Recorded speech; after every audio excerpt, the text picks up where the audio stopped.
Brothers, sisters, we're in the last days. भाइयों बहनों, हम सभी अंतिम दिनों में हैं. In fact, it says in 2 Timothy chapter 3 कहा गया है 2 तीमुथियुस उसके 3 अध्याय में about some of the conditions that will be prevalent in the last days. कुछ हालातों के बारे में जो कि अंतिम दिनों में बहुत ही प्रबल होगा. In the last time, 2 Timothy 3:1.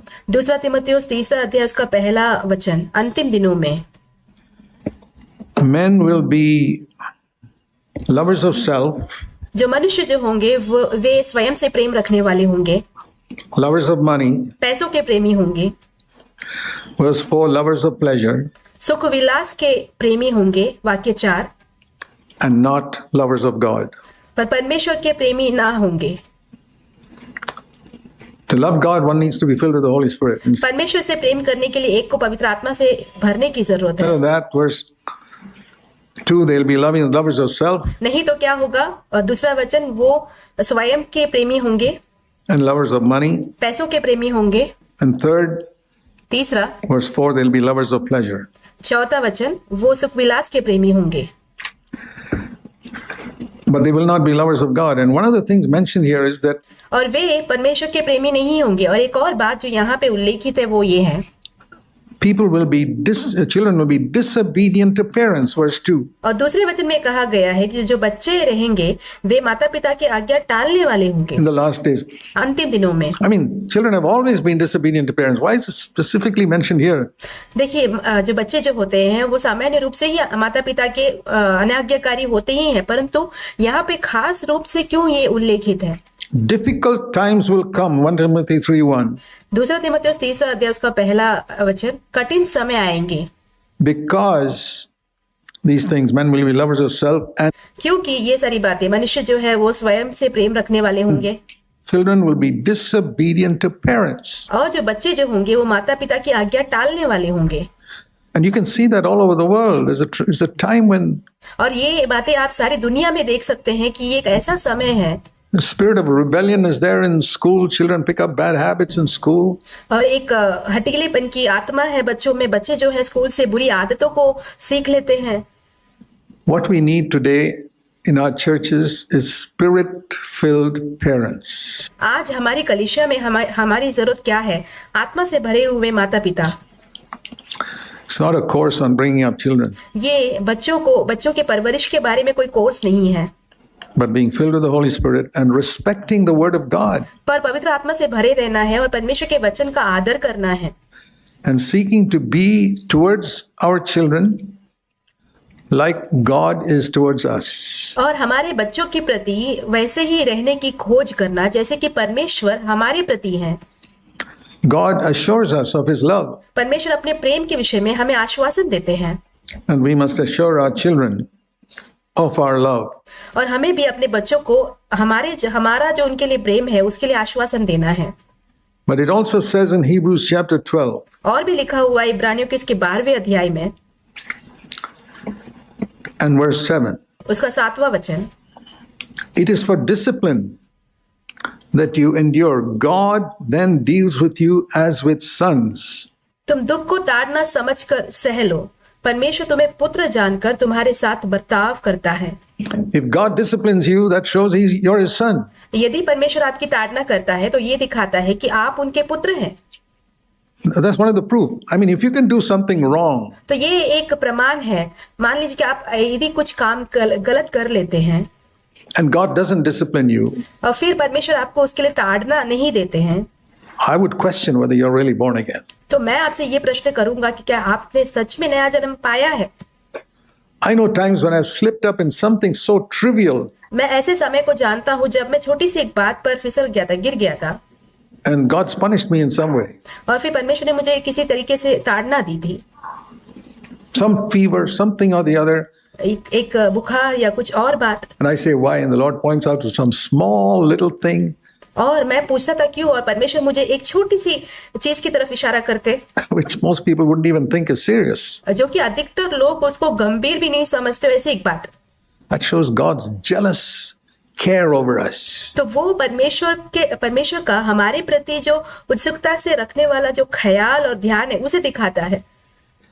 And it says here in that verse, there God disciplines you, and there He's dealing with you as sons. Hebrews 12:7. और यहाँ पे इब्रानियों 12वां अध्याय उसके 7वें वचन में कहा गया है कि परमेश्वर हमें ताड़ना देते हैं क्योंकि वो हमें पुत्र जानकर ऐसा बर्ताव करते हैं हमारे साथ। Because what son is there whom the father does not discipline? वह कौन सा पुत्र है जिसकी ताड़ना पिता नहीं करता? Today my answer to that is there are millions of sons. मेरा आज उसके लिए मेरा उत्तर है ऐसे बहुत लाखों ऐसे पुत्र हैं Who their fathers don't discipline. जिनको उनके पिता ताड़ना नहीं देते हैं, अनुशासित नहीं करते हैं। And because they are small, और क्योंकि वो छोटे होते हैं, they have to obey, they can be at home. उन्हें आज्ञा मानना ही पड़ता है, तो घर में रहते हैं। The moment they leave home, और जैसे ही वो घर छोड़ के जाते हैं, you will see how wayward they are. आप देखेंगे कि वो कैसे भटके हुए होते हैं। Because they were not disciplined at home. क्योंकि वो जब घर पे थे तब अनुशासित नहीं किए गए हैं इसलिए। And there are so many of them. और ऐसे बहुत सारे लोग हैं। And I've seen so many of them all in every country I've gone to. और जो भी देशों में मैं गया हूँ वो सारी जगह मैंने ऐसे देखे हैं। Among Christians. मसीहियों के बीच में देखे हैं। Among Christians, among Christian leaders. मसीहियों के बीच में, मसीही अगुओं के बीच में। What a work the devil has done.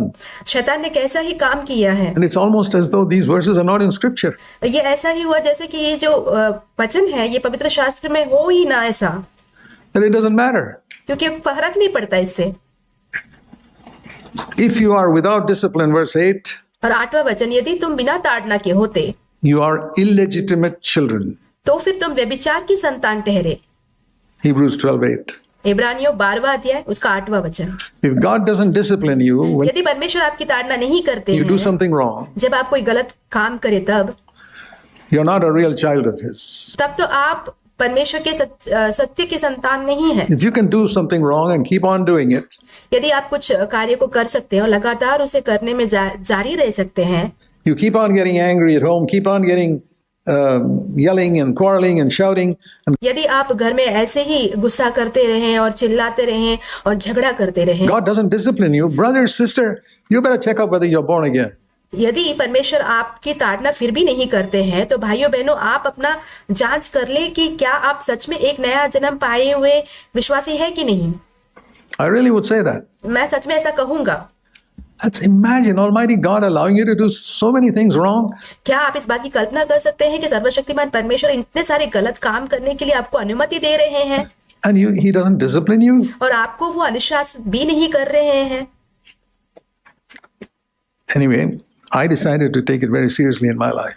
कुछ भी हो, मैंने अपने जीवन में इस बात को बहुत ही गंभीरता से लेने का निर्णय किया।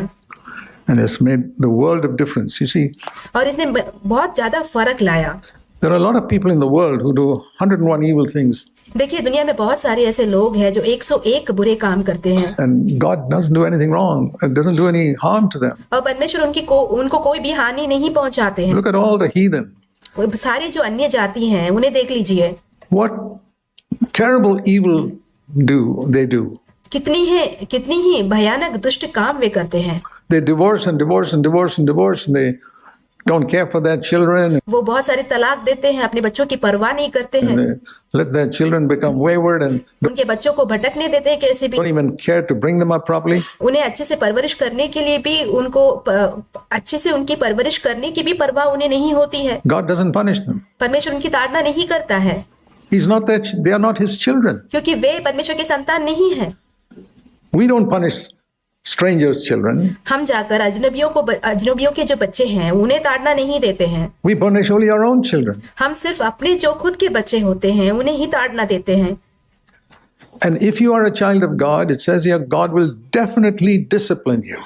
और यहाँ पे कहा गया है कि यदि आप एक परमेश्वर की संतान हैं तो परमेश्वर जरूर ही आपको अनुशासित करेंगे। It's a mark of His love and care for you. ये जो है परमेश्वर का आपके प्रति जो प्रेम और ध्यान है उसका चिन्ह है। And so family responsibilities of bringing up family is a very, very important part of family life. तो एक परिवार को आगे बढ़ाना जो है पारिवारिक जीवन का बहुत ही महत्वपूर्ण एक हिस्सा है। And that's why we need to safeguard the husband-wife relationship. इसीलिए हमें पति पत्नी का जो रिश्ता है उसे बहुत ही सुरक्षित रखना होता है। Because it says the relationship between husband and wife क्योंकि कहा गया है कि जो पति पत्नी के बीच का जो रिश्ता है is a picture वो एक ऐसा चित्र है of the relationship between Christ and the church. वो मसीह और कलीसिया के बीच के रिश्ते का एक चित्र है। And I want all of you, my dear brothers and sisters, to bear this in mind. और मैं आपसे सारे भाई बहनों से कहता हूँ कि ये सारी बातें आप अपने मन में रखिए। That you are seeking to reflect in your relationship, you brothers, आप भाइयों, आप अपने रिश्ते में आप ये दर्शाना चाहते हैं कि towards your wife अपनी पत्नी के प्रति is, I want to show how Christ deals with the church. आप ये दिखाना चाहते हैं कि मैं तुम्हें दिखाना चाहता हूँ कि मसीह कलीसिया के साथ कैसा व्यवहार करता है। Christ is merciful, मसीह जो है बहुत ही दयालु है, but he's got certain standards. पर उसके कुछ स्तर हैं। And we should not love our wives more than we love Jesus Christ. हम जो है प्रभु यीशु मसीह से जितना हम प्रेम करते हैं उससे बढ़कर हमें अपनी पत्नियों से प्रेम नहीं करना है। That can also happen.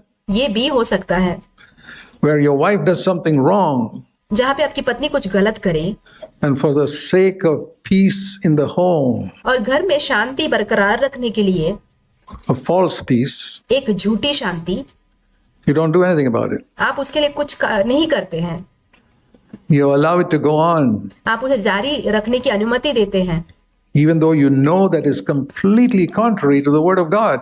यद्यपि आप जानते हो कि ये परमेश्वर के वचन के बिल्कुल उल्टा है। Then you love your wife more than Christ, and you can be pretty sure तो फिर आप अपनी पत्नी से मसीह से बढ़कर प्रेम करते हैं, तो इस बात का आप निश्चय रख सकते हैं तो फिर the Lord will not support that. Because कि परमेश्वर आपको इस बात के लिए आपका साथ नहीं देंगे। the Lord says, if you love your father or mother or brother or sister or wife or children more than me, you cannot be my disciple. क्योंकि प्रभु कहते हैं कि यदि तुम अपने माता पिता भाई बहन बच्चे पत्नी इन सभी से मसीह से बढ़कर इनसे अगर प्रेम रखते हो तो तुम मेरे चेले नहीं बन सकते हो। Luke 14:26. So लूका 14 अध्याय उसका 26वां that वचन। is the balance in family life. तो मसीह एक पारिवारिक जीवन का संतुलन यही है। We need to bring up our children well. We need to love our husband and wife, but हमें अपने बच्चों की परवरिश अच्छी करनी है, अपने पति और पत्नी से प्रेम रखना है, not more than Christ. पर मसीह से बढ़कर नहीं। He is still the head. अभी भी वो सिर ही है। See, when you sisters veil your heads, देखिए, आप जो बहनें अपना जो सर है वो ढक के रखती हैं, it is an indication वो ये दर्शाता है my husband is my head. कि मेरे जो पति हैं वो मेरे सिर हैं। I don't know whether you know that. मैं नहीं जानता कि क्या आप ये जानते हैं कि नहीं। That's what you're doing, because it says my husband is like covering over me to protect me. तो यही आप करती हैं, आप ये दर्शाती हैं कि मेरे सर पर ढका हुआ जो कपड़ा है वो मेरे पति के सुरक्षा के समान है। Otherwise, it's an empty ritual नहीं तो ये फिर एक खाली रिवाज हुआ if you do it without meaning. यदि आप बिना अर्थ समझे ही इसे करते हैं। And when a man does not cover his head, और जब एक पुरुष अपने सर को नहीं ढकता है, he's saying, my head is Christ, must वो कह रहा है कि मेरा जो सिर है वो मसीह not be है, covered. उसे ढककर नहीं रखना है। The glory of Christ must never be covered मसीह की महिमा को कभी भी ढककर नहीं रखना है in the church. That's why I don't cover my head. कलीसिया में, इसलिए मैं अपने सर को नहीं ढकता I हूँ। think a lot of men don't know why they don't wear a cap in the church. मुझे लगता है कि बहुत सारे पुरुषों को ये पता नहीं है कि वो कलीसिया में टोपी क्यों नहीं पहनते हैं। It's because the head in the 1 Corinthians 11, read that passage sometime. पहला कुरिन्थियों उसका 11वां अध्याय कभी पढ़ के देखिए। The head of every man is Christ. हर एक पुरुष का जो सिर है वो मसीह The है, head of Christ is God, and the head of the woman is the man.